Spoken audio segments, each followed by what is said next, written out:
नमस्कार मित्रांनो, Varad online government job updates मध्ये आपले स्वागत आहे। आपण स्क्रीनवर बघू शकता fireman and sub officer course आपल्याला जर घ्यायचा असेल तर Maharashtra fire services academy Mumbai यांच्याकडून हा अभ्यासक्रम चालू झालेला आहे। तर याच्यासाठी काय पाठ्यक्रम राहणार आहे, प्रवेशासाठी कोणती पात्रता असणार आहे, वयोमर्यादा काय राहणार आहे, फिजिकल फिटनेस कसा असेल, त्यानंतर फीस काय राहणार आहे, पाठ्यक्रमासाठी येणारा खर्च काय आहे, डॉक्युमेंट व्हेरिफिकेशनच्या वेळी लागणारे कागदपत्र कोणते कोणते असतील, निवड प्रक्रिया कशी राहील, त्यानंतर शारीरिक चाचणी व त्याचे गुण कसे राहतील, गुणवत्ता यादी कशी लागणार आहे, गणवेश व इतर साधन सामग्री काय राहणार आहे आणि अनुशासन आणि त्यानंतर आपल्याला प्रमाणपत्र कसं मिळणार आहे, हे संपूर्ण या व्हिडिओमध्ये आपण कव्हर करणार आहोत। तर यापूर्वी जर माझ्या चॅनलला सबस्क्राईब केलं नसेल तर सबस्क्राईब करा, जेणेकरून आपल्यापर्यंत अशी योग्य आणि अचूक माहिती मिळत राहील। तर चला करूया आपल्या व्हिडिओमध्ये।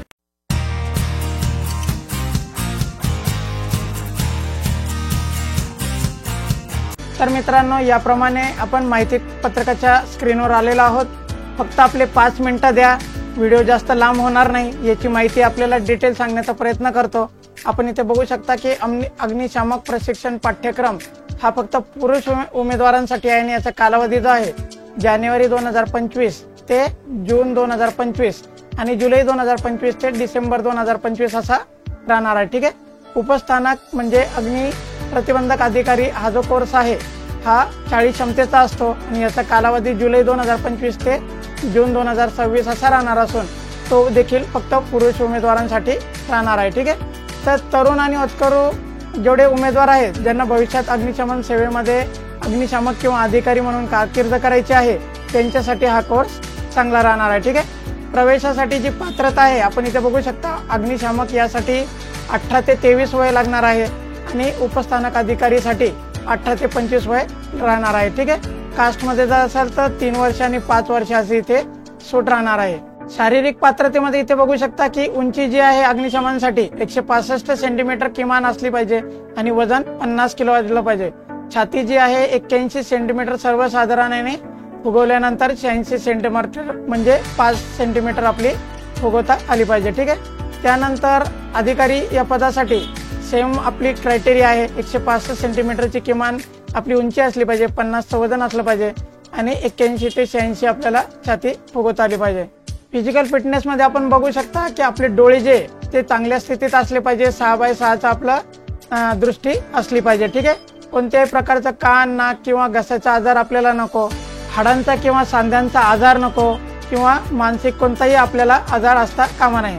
त्वचेचा आजार म्हणा, सपाट पाय किंवा गुडघे टेकलेले, रक्तवाहिनी फुगवणे, तिरळेपणा, कोणत्याही प्रकारचे शारीरिक व्यंगत्व नसावे। ठीक आहे। मोठ्या प्रमाणात शस्त्रक्रिया झालेली नसावी, ऐकू न येणे किंवा बोलताना अडखळणे, कोणत्याही प्रकारचे अपंगत्व जेणेकरून अग्निशमन किंवा विमोचन कार्य करताना त्रास होईल असं आपलं कुठलंही असता कामा नये। ऑनलाईन पद्धतीचे अर्ज आहेत 15 जून 2024 पासून तर 15 ऑगस्ट 2024 या कालावधीत आपण यासाठी अप्लाय करू शकता। ज्यावेळी आपला ऑनलाईन अर्ज भरला जाईल त्यावेळी स्वतःबद्दलची संपूर्ण माहिती म्हणजे पर्सनल इन्फॉर्मेशन, शैक्षणिक माहिती म्हणजे एज्युकेशनल डिटेल्स, वैद्यकीय माहिती म्हणजे मेडिकल इन्फॉर्मेशन आणि इतर काही माहिती म्हणजे अदर इन्फॉर्मेशन, तसेच आपला ईमेल आयडी आणि मोबाईल नंबर इथे असणे आवश्यक राहणार आहे। मित्रांनो, परीक्षा शुल्काबाबत आपण बघू शकता, खुल्या प्रवर्गासाठी अग्निशमन यासाठी 600 रुपये चलन राहणार आहे आणि उपस्थानक अधिकारीसाठी 750 रुपये चलन राहणार आहे। जर कास्टमध्ये असाल तर हे चलन 500 आणि 600 याप्रमाणे राहणार आहे।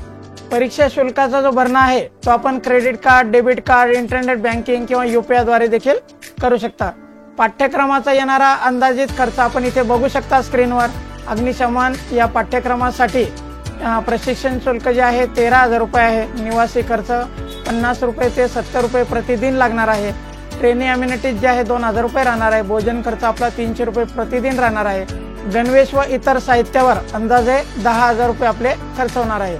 त्याचप्रमाणे उपस्थानकसाठी 36,400 रुपये प्रशिक्षण शुल्क आहे। निवासी खर्च 100 रुपये प्रतिदिन आहे। ट्रेनिंग अम्युनिटीज जे आहे 3,000 रुपये राहणार आहे। भोजन खर्च जो आहे 300 रुपये प्रतिदिन आहे आणि गणवेश व इतर साहित्यावर 10,000 रुपये असा खर्च येणार आहे। शैक्षणिक कागदपत्रांची तपासणी आणि शारीरिक पात्रता पडताळणीच्या वेळी लागणारे जे महत्त्वाचे कागदपत्र आहे ते आपण बघू शकता की आपण जो ऑनलाईन भरलेला फॉर्म आहे त्याची प्रिंट आपल्याला रंगीत पासपोर्ट आकाराच्या असलेल्या फोटोसह असणे आवश्यक आहे. ठीक आहे. त्यानंतर शैक्षणिक प्रमाणपत्रांमध्ये आपले मार्कशीट 10वी 12वीचं, त्यानंतर ग्रॅज्युएशन झालेलं असेल तर त्याचं मार्कशीट, ITI डिप्लोमा जे काही झालेलं असेल त्याचे मार्कशीट व प्रमाणपत्र आपल्याकडे असणे आवश्यक आहे. त्यानंतर जर कास्टमधून असाल तर आपल्याकडे कास्ट सर्टिफिकेट असलं पाहिजे. जन्म दाखल्यासाठी आपल्याकडे शाळा सोडल्याचा दाखला किंवा 10वीचं बोर्ड सर्टिफिकेट असलं पाहिजे. तहसील कार्यालयाने दिलेला आपला रहिवासी पुरावा आहे.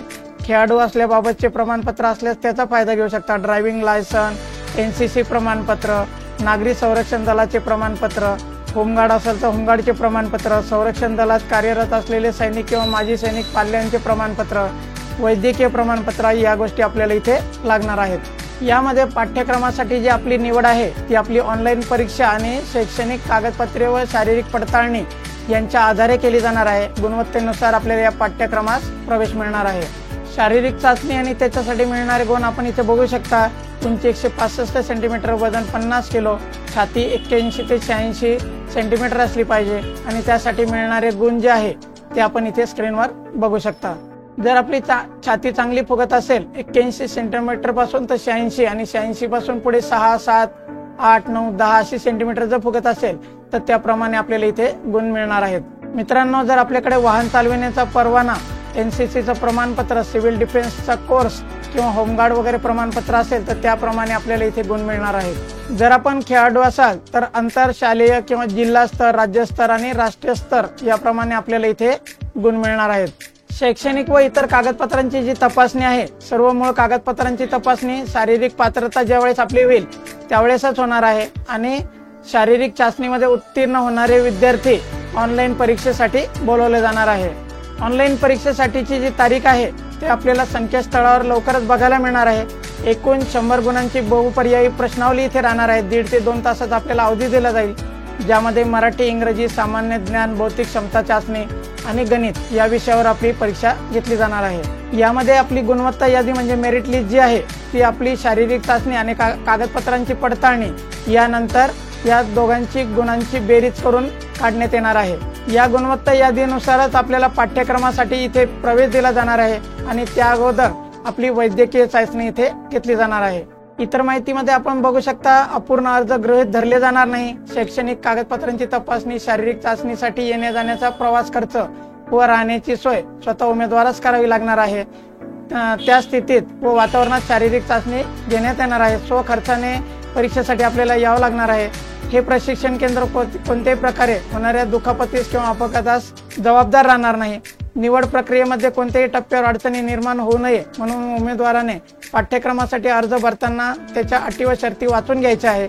ज्यावेळेस पाठ्यक्रम सुरू होणार असेल त्यावेळेस उमेदवाराने हजर होणे गरजेचे राहणार आहे. पाठ्यक्रमाची जी स्थिती आहे त्यामध्ये आपण बघू शकता, इथे आपली उपस्थिती जी आहे 24/7 प्रशिक्षण केंद्र इथे आहे. प्रत्येक वर्ग व कवायती सक्तीच्या असून त्यामध्ये भाग घेणे अनिवार्य आहे. दिलेल्या वेळेवर आपले येणे आवश्यक आहे. प्रशिक्षण सत्र सोमवार ते शनिवार सकाळी 6:30 ते सायंकाळी 5:30 या वेळापर्यंत असताना रविवारी आपल्याला सुट्टी असते. प्रशिक्षणात 80% उपस्थिती आपली अनिवार्य राहणार आहे. त्यासाठी वर्गात 10 मिनिटांनंतर उशिरा आल्यास वर्गात घेतले जाणार नाही. कोणत्याही प्रकारची पूर्वसूचना न देता वर्गात किंवा प्रशिक्षण केंद्रात गैरहजर राहिल्यास प्रशिक्षणार्थ्यावर योग्य ती कार्यवाही इथे केली जात असते. गणवेश व इतर साधन सामुग्रीमध्ये आपण बघू शकता, रोजचे रोज दाढी करणे आपल्याला गरजेचे आहे. हेअरकट झाली पाहिजे, शू पॉलिश आपली असली पाहिजे, बेल्ट आपल्याला वापरावा लागणार आहे, गणवेश वापरावा लागणार आहे आणि नीटनेटके राहणे इथे अनिवार्य राहणार आहे. अनुशासन शास्त्रामध्ये आपण बघू शकता, प्रशिक्षणार्थ्याकडून योग्य प्रकारची शिस्त बंधनकारक राहणार आहे. वेळोवेळी नीटनेटकेपणा व चांगल्या गणवेशात असणे गरजेचे आहे. कोणत्याही प्रकारचे व्यसन करून चालणार नाही. कोणत्याही प्रकारची गैरवर्तणूक किंवा रॅगिंग केली जाणार नाही याची काळजी घ्यायची आहे. आणि कोणतीही अडचण किंवा त्रास झाल्यास सर्वप्रथम केंद्रातील वरिष्ठ अधिकाऱ्यांना याची सूचना द्यायची आहे. यानंतर जेव्हा आपला पाठ्यक्रम पूर्ण होणार आहे त्याच्या 60 दिवसानंतर परीक्षेच्या आपल्याला याचं प्रमाणपत्र मिळणार आहे आणि पुढच्या फ्युचरसाठी आपण हे प्रमाणपत्र अग्निशमन किंवा अग्निशमन अधिकारी या पदासाठी वापरू शकता. तर मित्रांनो, याप्रमाणे संपूर्ण माहिती आहे. यामध्ये जर आपल्याला काही अडचण असेल समजायला तर आपण कॉमेंट करू शकता. काही आपल्याला मदत हवी असेल तर ती पण मिळेल. ही माहिती आपल्या जास्तीत जास्त मित्रांपर्यंत पोहोचवा. ज्यांना फायरमध्ये कोर्स करायची इच्छा असेल ते देखील करू शकता. आणि याच प्रकारच्या माहितीसाठी माझ्या चॅनल बरोबर बनवून राहा, सबस्क्राईब करा, जेणेकरून आपल्यापर्यंत योग्य आणि अचूक माहिती मिळत राहील. ठीक आहे मित्रांनो, धन्यवाद.